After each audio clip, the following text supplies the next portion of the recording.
Thank you all for being here today. I'm going to be talking about free, prior, and informed consent of Indigenous peoples, but before I explain what FPIC actually means, I will give you a bit of a primer on the issue that this addresses. So luckily, Jeff already covered a little bit of background on environmental justice. So many of you, I think, are already familiar with this concept. But just to give you a little bit of background, the concept was crystallized in 1979 with this man, Robert Bullard, and his students at Texas Southern University in my hometown of Houston, when he was helping his wife, Linda, with a legal case. She was the lawyer representing a low-income, majority Black neighborhood to fight the installation of a landfill that was trying to move in next to them. And what Dr. Bullard and his students found is that social factors like race and class have a strong influence on exposure to environmental hazards and the ability for communities to participate in decision-making processes about their environment. So this is why things like landfills, Superfund sites, petrochemical complexes are often located in areas where residents don't have the collective power to kick them out due to structural inequalities. And we see the same issue around the world, a lack of decision-making power and exposure to environmental hazards, which you can see on this map. There's some patterns here, like the orange dots are mining in the Andes. You can see some black dots or fossil fuel petrochemical exploration in the Amazon basin. There's even land rights issues in Indonesia and conservation issues in India, which some ICON and UGA students have worked on here as well. So these are very relevant and kind of integrative at their core, including this social and ecological concepts, as well as the spatial distribution of environmental decision-making and hazards. So, as you all know, most of the issues that we see here are derived from activities of transnational corporations or governments. Things like waste and water management are governments, and they also permit the resource extraction activities that generate some of this conflict. And as you all are also familiar with, these activities are increasingly being pushed onto the lands of Indigenous peoples and those who participate in traditional lifeways, Indigenous being a phrase that we use more often in the Americas. So that's just kind of to ground us in this overall concept. When we go to the international level, the environmental justice issues tend to be framed as social environmental conflict. One of my research participants in Peru said that this is because the only way for marginalized communities to get the government or companies to listen to them is through things like protests and blockades. So it's a really important strategy to even get them to come to the table. We know that systemic inequality can be very hard to fight. And one of the primary ways that communities do this is through the legal process, either creating laws or using existing laws. These are usually environmental or civil and human rights laws to try to gain decision-making power or reduce their exposure to environmental hazards. And of course, the issue here is that at the national level, legal systems are highly variable. Many state entities are very unwilling to cede their authority or sovereignty to people who live within their territory, like Indigenous communities, or to international legal bodies like the UN. So what we often see is in those countries, there's a coordination or connection between the local and the international level to pressure national governments. This is something that we've seen very clearly with the Indigenous rights movement, where the coordination of many diverse communities around the world has resulted in the passage of international Indigenous rights laws, which then in turn are used by local communities to pressure their national governments. So as a result, one of the strongest legal tenets for addressing environmental justice issues is found within international Indigenous rights law, and it's most clearly articulated in this concept of FPIC, or free, prior, and informed consent. So you might have seen this. It's a very foundational concept, free, prior, and informed consent. You might have seen it in things like human subjects research protocols or in various policies like the Nagoya Protocol for genetic resources in the Convention of Biological Diversity, or the UN Red Plus program, which is a climate policy focused on reducing deforestation emissions. But in international Indigenous rights law, it has a very specific meaning. So that is that if an Indigenous community is to be affected by a proposed law, like say one for bilingual education, or a proposed activity, for example, building a dam, they would need to have their free, prior, and informed consent met. And so what that means is here in this green box. Free is without coercion, so no intimidation, no bribes, nothing like that. Prior, meaning before the activity actually begins. Informed is having all of the available knowledge of both the positive and negative impacts of the project. And consent is the ability to say no. And this whole thing, FPIC, and especially this idea of consent, is considered by many legal scholars, including James Anaya here, to be key to Indigenous self-determination. So that is essentially the ability for Indigenous peoples to be in control of their own destinies, to decide their own cultural and economic priorities as a people. And when we see FPIC in numerous laws at the international level, there's two that are really important. Those are the ILO 169, which is the International Labor Organization's Indigenous and Tribal Peoples Convention, which is the most legally binding, but it only applies to signatories of the law. And then there's the UN DRIP, the UN Declaration on the Rights of Indigenous People. The American version of that from the Organization of American States is very similar. The UN DRIP has the most signatories. Pretty much everyone at this point has signed on to it, including, remarkably, the United States. So it's got very broad participation, but it is considered soft law. So it doesn't have teeth or enforcement mechanisms the way the ILO 169 does. So they essentially say the same things. But as you can see here, the language is strong. It states, shall consult and cooperate in good faith with the Indigenous peoples concerned through their own representative institutions, which is important, in order to obtain their free, prior, and informed consent before any measures that could affect them. You can see this is very similar to the language of the ILO 169, but it's the ILO's is a little bit softer. It's a little more vague and open to interpretation. You can see through phrases like, which may affect them directly and with the objective of achieving agreement or consent. So most legal scholars see these as having the same basic emphasis, the same goal, but the ILO 169 is slightly more open to interpretation. And what we've seen is as these laws have matured, they have been strengthened through bodies like the Inter-American Court of Human Rights, which has further clarified the requirements and procedures for consulting communities, minimizing impacts, and providing fair compensation in the process of conducting FPIC.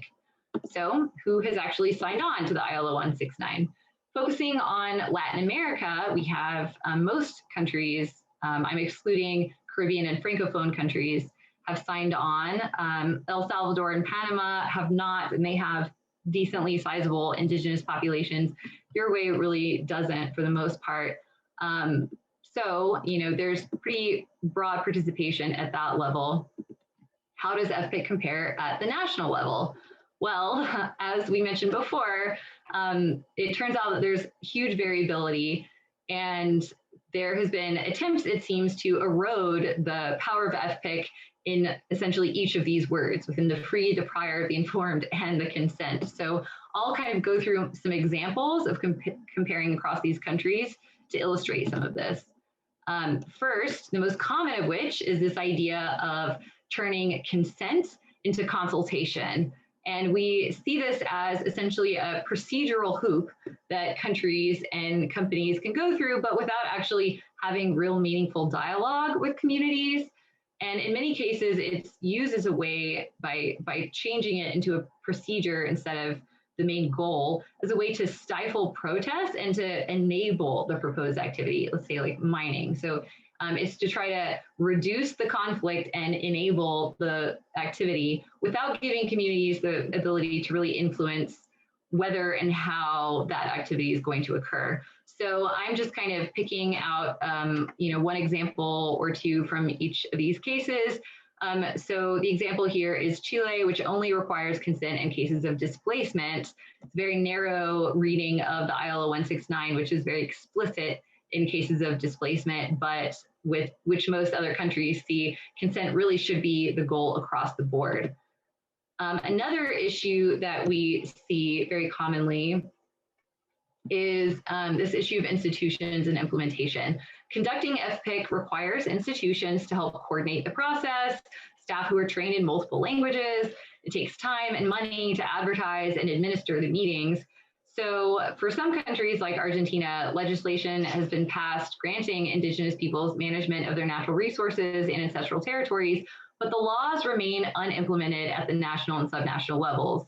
Similarly, for Bolivia and Ecuador, they have passed constitutional amendments to incorporate the ILO 169 into their constitutional law, and for Ecuador have really strong language protecting Indigenous rights in their laws, but they don't have any institutional backing to make FPIC effective in practice.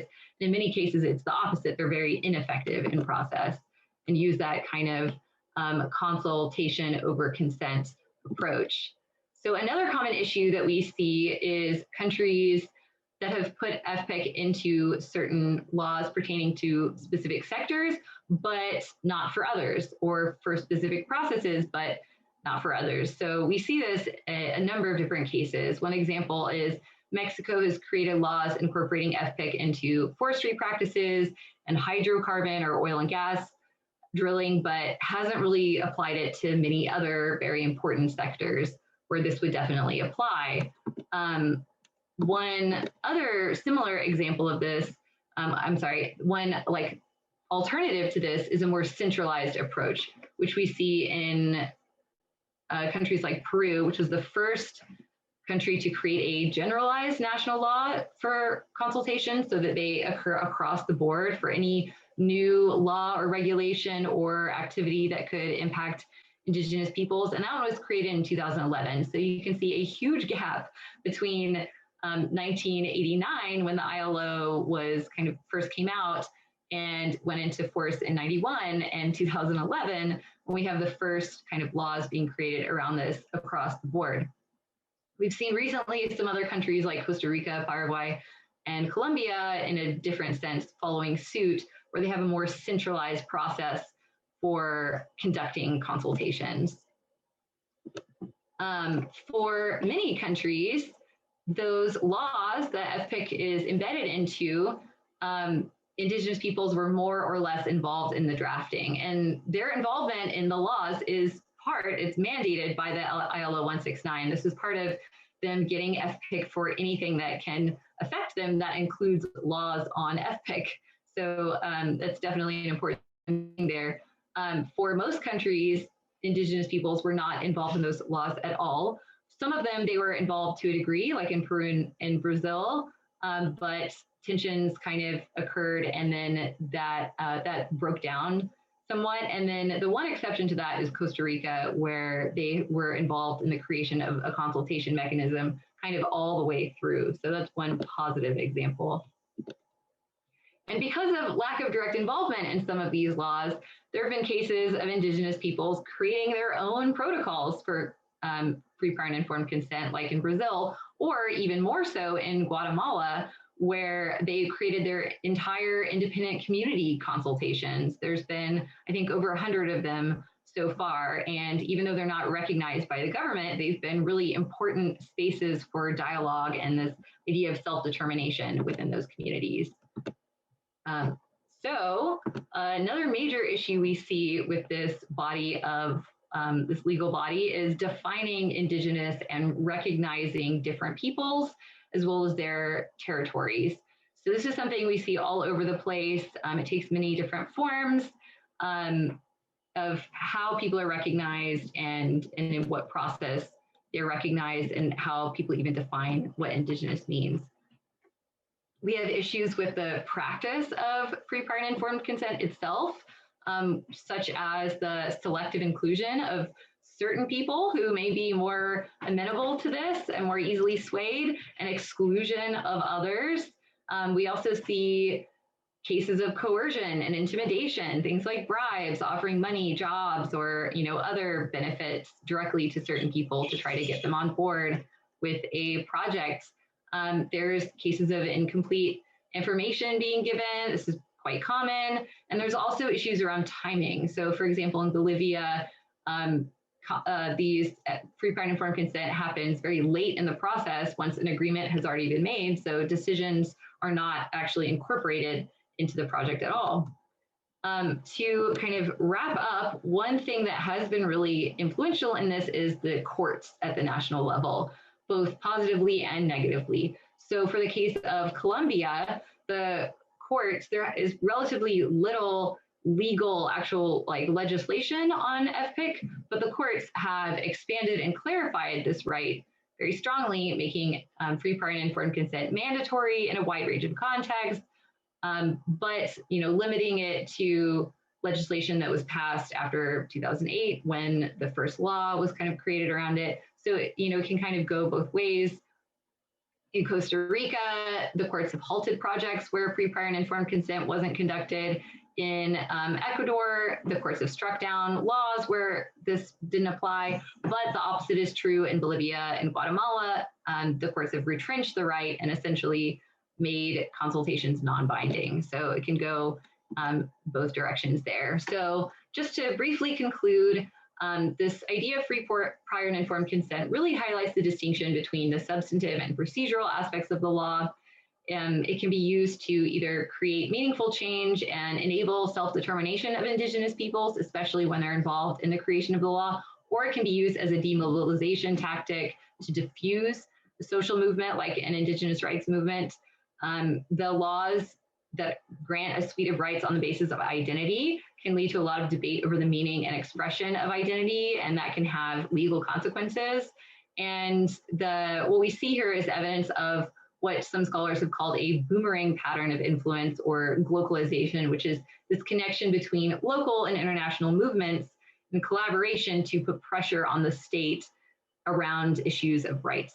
So with that, I will open it up for questions. Thank you all so much. Thank you, Katie. That was a very informative talk. We have just enough time for maybe one or two quick questions that it can be put into the chat.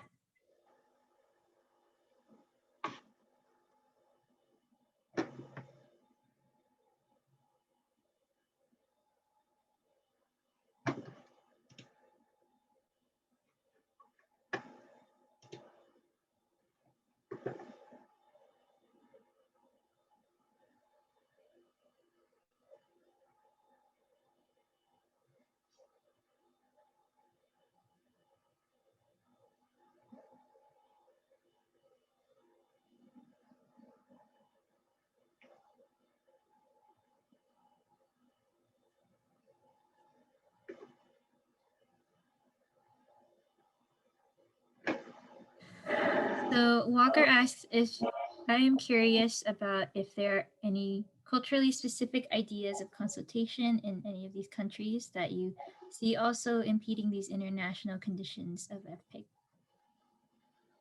What's interesting is there's definitely culturally specific ways of governance and of kind of maintaining, their own autonomous internal governance structures. And so this idea of FPIC really comes from the international level, and we see the language of FPIC being kind of brought down into local processes. So it's really kind of almost like a reverse relationship there.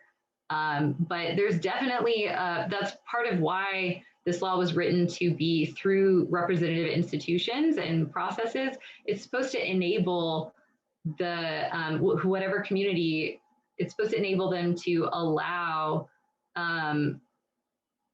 for these processes to kind of organically come out of their own institutional processes and decision-making processes. So that's absolutely a major feature, Walker. It's a great point. I see another one, which projects in Costa Rica were shut down? I don't have that information off the top of my head, but I can definitely look back at some of my sources and find that for you. So Alan, if you want to send me your contact info in the chat, I will try to follow up with you in the next couple days. How's that sound? Awesome. Thanks very much. Thank you all for your questions. In the interest of